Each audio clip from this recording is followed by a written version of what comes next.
तो आज हम आर्टिकल देखने वाले ए यानी एन का यूज़ और द का।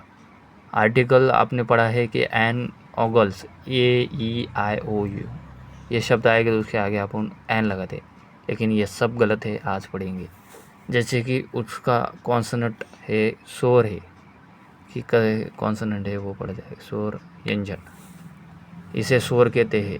एन उसके आगे लगेगा और व्यंजन बाकी सब अल्फ़ाबेट। तो व्यंजन स्वर अ आ ई उसे स्वर कहते, उसके आगे एन यूज होगा। जैसा पहला साउंड पहला शब्द का एजुकेशन ई का साउंड है इसीलिए एन इसके आगे लगेगा।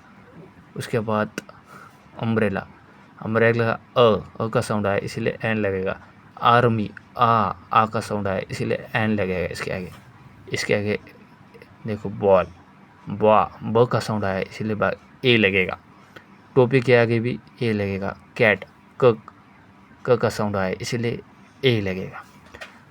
इसीलिए आज से कंफ्यूज नहीं होगे ए कहाँ लगेगा एन कहाँ लगेगा। शोर जहाँ भी अ आ ई आएगा उसके एन लगा देने का और बाकी के सामने अ लगा देने का। जैसे कैट बॉल बॉल बाकी के शब्द जो आएंगे आज से पढ़ने का सबसे बड़ा कॉन्सेप्ट आप पढ़ रहे हैं। बाकी एग्ज़ाम में आपको 100% मार्क दिलेगा। मार्क द का यूज़ न्यूज़पेपर के आगे द, रिवर नदी के आगे द लगाओ, होली बुक्स यानी धार्मिक ग्रंथ के आगे लगाओ ना। नेम के आगे कभी द नहीं लगेगा। कंट्री कितनी ही बड़ी कंट्री हो उसके आगे नहीं लगेगा। सिटी जैसे कि दिल्ली के आगे लगेगा दिल्ली में,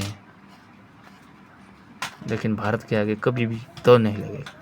आज से जब एग्ज़ाम में चाहोगे किसी भी खास वस्तु को, किसी ने मेरे को गिफ्ट किया द पेन,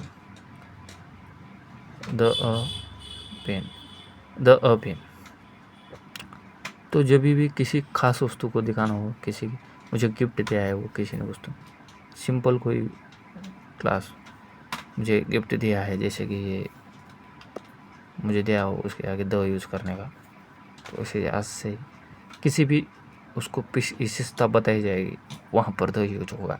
विशेषता यानी कि द इज़ ब्यूटीफुल आइसक्रीम उसके आगे द लगेगा क्योंकि ये ब्यूटीफुल उसकी विशेषता बताई गई है आइसक्रीम की कि वो कितनी सुंदर है आइसक्रीम। जैसे कि आइसक्रीम नाइस जब शब्द आएगा उसके बाद याद आने का चाहिए कि वो अच्छी है। The Holi Grove this is the nice volleyball. यहाँ पर नाइस मुझे उसे अच्छा बताया गया है उसलिए उसके आगे द लगेगा। जिस भी विशेषता बताई वहाँ पर द होगा। आज से अपने आर्टिकल पढ़ा, आज से एग्ज़ाम में कभी फंसोगे नहीं। अ कहाँ होगा एन कहाँ यूज होगा द कहाँ यूज होगा। न्यूज़पेपर रिवर्स नदी नेम के आगे कभी नहीं लगाना, कंट्री के आगे।